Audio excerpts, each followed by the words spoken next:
हमको गणेश भैया ने बोला कि तुम आ जाना। मैंने उनकी बात में आकर मैं यहाँ तक आया। आने के बाद मैंने उन्हें मैसेज किया कि भैया मैं आ गया हूँ। मैसेज का कोई रिप्लाई नहीं आया। फिर जो इवेंट ऑर्गेनाइजर थी उनको मैंने एडजस्ट भी किया। ऐसा होटल दिया जा रहा था जहां पर मतलब मनीष भैया नहीं रहते।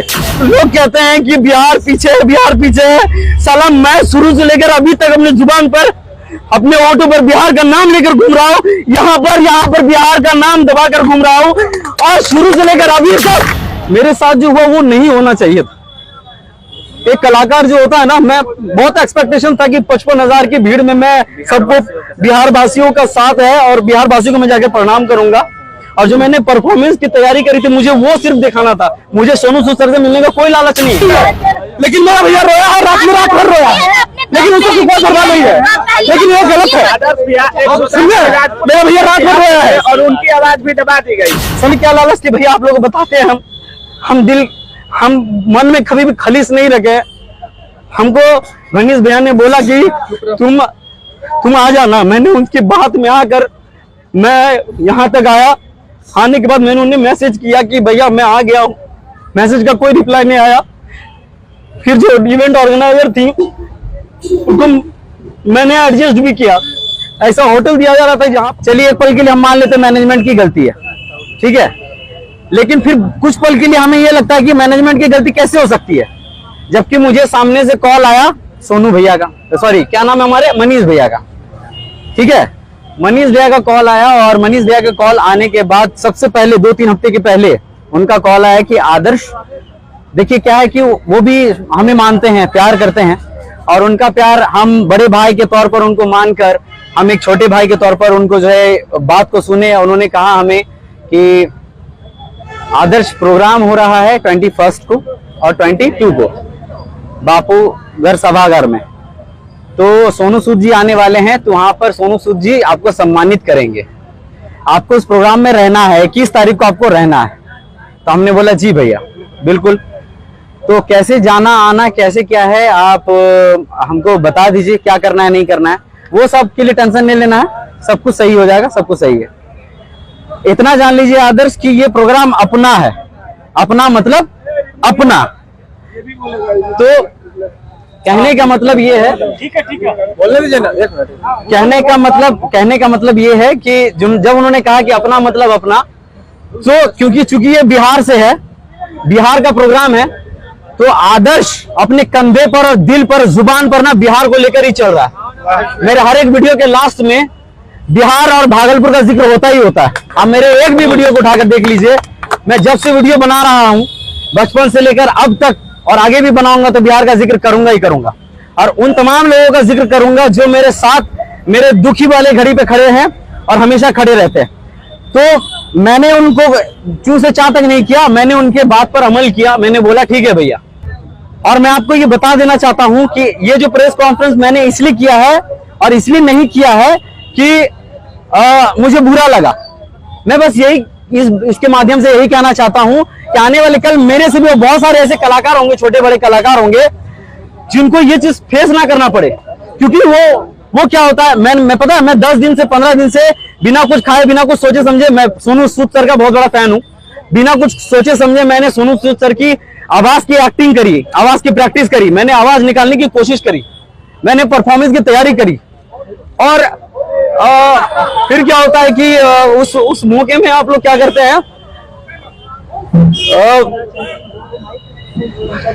भावुक मत होइए, हाँ तो देखिए उस माहौल में मैं सच बता रहा हूँ भैया, मैं यहाँ पर सिर्फ और सिर्फ इस वजह से आया था, मेरी जो ख्वाहिशें थी, मेरी जो अपेक्षाएं थी, उस चीज को मतलब रौंदा गया है, उस चीज को इस तरीके से रौंदा गया है कि मैं ये मतलब बता नहीं सकता। मेरा एक्सपेक्टेशन ये नहीं था कि सोनू सूद सर से मिल लेंगे। अरे भाई मैं भी एक्टिंग कर रहा हूँ, एक्टिंग के फील्ड में काम कर रहा हूँ, एक आर्टिस्ट हूँ, है ना, मैं एक आर्टिस्ट हूँ और कभी ना कभी सोनू सूद सर से मिल ही लेंगे। आने वाले कल भगवान का और आप लोगों का सपोर्ट रहा था, हम उनके साथ एक स्टेज शेयर करेंगे, उनके साथ मूवी करेंगे। हाँ हमें क्या ये, लेकिन मेरी क्या लालच थी, भैया आप लोग बताते हैं, हम मन में कभी भी खलीस नहीं रखे। हमको मनीष भैया ने बोला कि तुम आ जाना। मैंने उनकी बात में आकर मैं यहाँ तक आया। आने के बाद मैंने उन्हें मैसेज किया कि भैया मैं आ गया हूँ। मैसेज का कोई रिप्लाई नहीं आया। फिर जो इवेंट ऑर्गेनाइजर थी उनको मैंने एडजस्ट भी किया। ऐसा होटल दिया जा रहा था जहां पर मतलब मनीष भैया नहीं रहते, हम फिर भी एडजस्ट करके उन लोगों ने एडजस्ट किया मेरे लिए। इसके लिए थैंकफुल है कि एक रात का पनाह हमको मिला है। इसके लिए हम शुक्रगुजार हैं कि हमको एक रात का पनाह इवेंट ऑर्गेनाइजर वाले लोगों ने दिया। लेकिन उसके बाद दिन भर कोई खोज खबर नहीं है कि आदर्श ने खाया, आदर्श के साथ जो टीम आई है उसने खाया है पिया, कुछ भी नहीं। और मेरे को बस मैंने खुद कॉल किया सुबह कि मैम मेरे को बता दीजिए मेरे को कितने बजे आना है। उन्होंने बोला कि 5:30 बजे का स्लॉट है, आपको भेज देते हैं। उन्होंने स्लॉट तक कुछ नहीं भेजा। और आपको मैं बता दूं कि ना मनीष भैया का कॉल आया, ना मेरे मैसेज का रिप्लाई आया, कुछ भी नहीं आया। आपको मनीष से कब से बुलाए थे कि इवेंट मैनेजर? हमें मनीष भैया नहीं बुलाया था और उनके प्यार से बड़ा भैया पर्सनली उन्होंने फोन करके मुझे इनवाइट किया। देखिए भैया मैं बस इतना कहना चाहता हूँ कि वो बुरे नहीं है, मैं किसी को गलत ठहरा नहीं रहा, लेकिन मेरे साथ जो हुआ वो नहीं होना चाहिए था। एक कलाकार जो होता है ना, मैं बहुत एक्सपेक्टेशन था कि 55,000 की भीड़ में मैं सबको बिहार वासियों का साथ है और बिहार वासियों को मैं जाके प्रणाम करूंगा। और जो मैंने परफॉर्मेंस की तैयारी करी थी मुझे वो सिर्फ दिखाना था। मुझे सोनू सूद सर से मिलने का कोई लालच नहीं है, कोई भी लालच नहीं था। मेरे को बस यही लालच था कि लोगों से मिलूंगा, लोगों की गड़गड़ाहट तालियों की गूंज मेरे कान में गूंजेंगी और वही मैं सुनूंगा। और उनकी जो आवाज की प्रैक्टिस मैंने करी है तो मैं उनके सामने करूंगा। मैं किसी को बुरा भला नहीं कह रहा।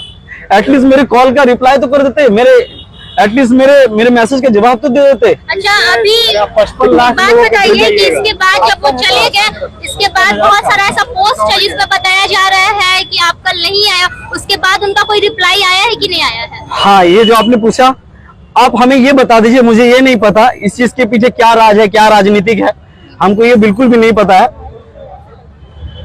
एक होता है कि चलिए आप बिजी हैं मनीष भैया, चलिए आप बिजी हैं, लेकिन आपका जो टीम है उससे तो कॉल करवा दीजिए कि आदर्श कहाँ है, खाया पिया, कुछ नहीं। शुरुआत से लेके सिर्फ एक ही कॉल आया था मेरे पास रिकॉर्डिंग से भैया। शुरुआत से लेके मेरे को एक भी कॉल नहीं आया, ना रिप्लाई हुआ। और जब प्रोग्राम वगैरह खत्म हो गया, सूत उठ के उस प्रोग्राम के खत्म होने के बाद अगले दिन आज के सुबह 8 बजे उनका कॉल आता है, बोलते हैं कि कहाँ हो, आधे घंटे में आओ, तुमको सोनू सूद से मिलवा देते हैं। ऐसे कैसे? हम एक बात बताना चाहेंगे, एक बात सुनिए मेरा, हम एक बात बताना चाहेंगे। इस प्रैक्टिस के लिए भैया 15 दिन से रेडी हो रहे थे, लेकिन मनीष भैया को बहुत प्यार करते थे हमसे। अब इस लेवल से हमको लगता है कि इस बार सब्सक्राइब हमको करना पड़ेगा। हम सब्सक्राइब करके रखे थे, हम इतना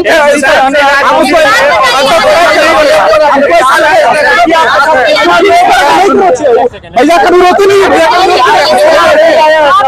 भैया रोता नहीं है, लेकिन मेरा भैया रोया है, रात भर रोया, लेकिन उसको कोई परवाह नहीं है। लेकिन ये गलत है, समझे? मेरा भैया रात भर रोया है और उनकी आवाज भी दबा दी गई, समझे? आप भी उन्हीं कदम पे हैं। ये चीज गलत है। लोग कहते हैं कि एक मिनट रुकिए। लोग कहते हैं कि बिहार पीछे है। साला मैं शुरू से लेकर अभी तक अपने जुबान पर अपने ऑटो पर बिहार का नाम लेकर घूम रहा हूँ, यहाँ पर बिहार का नाम दबाकर घूम रहा हूँ। और शुरू से लेकर अभी तक मैंने बिहार का नाम लिया है। और उसके बाद आपका कॉल आता है और आप मुझे ये कहते हैं ना बिहार पीछे है। और बिहार वालों की वजह से बिहार पीछे है। बिहार के टैलेंट को रोंदा जा रहा है। अरे कम से कम एटलीस्ट कदर तो कीजिए। ना जाने मेरे साथ जो गिटार बजाने वाले भाई लोग, वो लोग बिहार में ही प्रोग्राम कर रहे हैं। सोनू सूद जी ने खुद बुलाया था, और मैं आप लोगों से आज उन्होंने ये बोला मेरे को इस बात का बुरा लगा।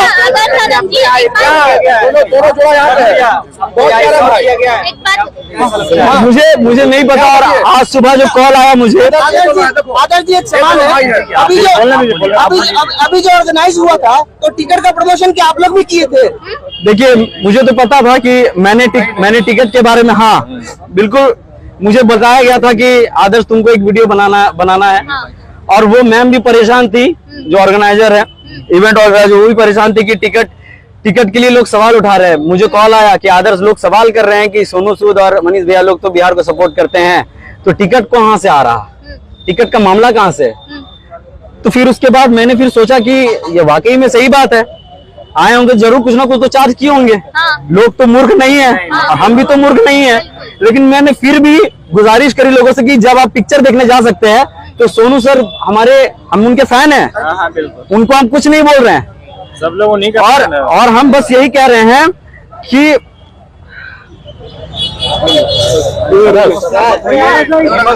एक बात बोलेंगे कि कल 55,000 तक आप पहुंचने वाले थे, आज 12 करोड़ तक पहुंचेंगे आप लोगों तक। थैंक यू भैया। हम लोग पहुंचाते रहे।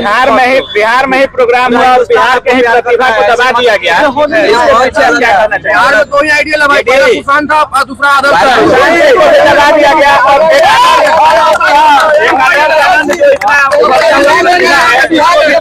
और मैं एक चीज आपको बता दूं कि जब मैंने इसके लिए टिकट के लिए गुजारिश करी थी, और ये प्रेस कॉन्फ्रेंस मैंने इसलिए किया है कि मैंने खुद बोला था कि मैं पटना आ रहा हूं दोस्तों आप लोगों से मिलने के लिए।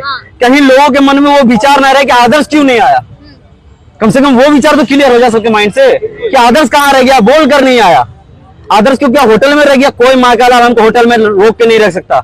हमने अपने पैसे से अपने भैया अमित भैया ने और अभिषेक भैया ने, रवि भैया लोगों ने मेरा साथ दिया, उन लोगों ने होटल की व्यवस्था किया है। पैसा हमने अपने जेब से लगाया है। और आज सुबह जब कॉल आता है उनका बोलते कि आओ तुमको मिलवा देते सोनू सर से। अरे हम खुद एक एक्टिंग के फील्ड में काम कर रहे हैं, हम एक ना एक दिन उनसे जरूर एक ना एक दिन स्टेज शेयर करेंगे, उनसे जरूर मूवी करेंगे। और फिर लास्ट में क्या बोलते हैं?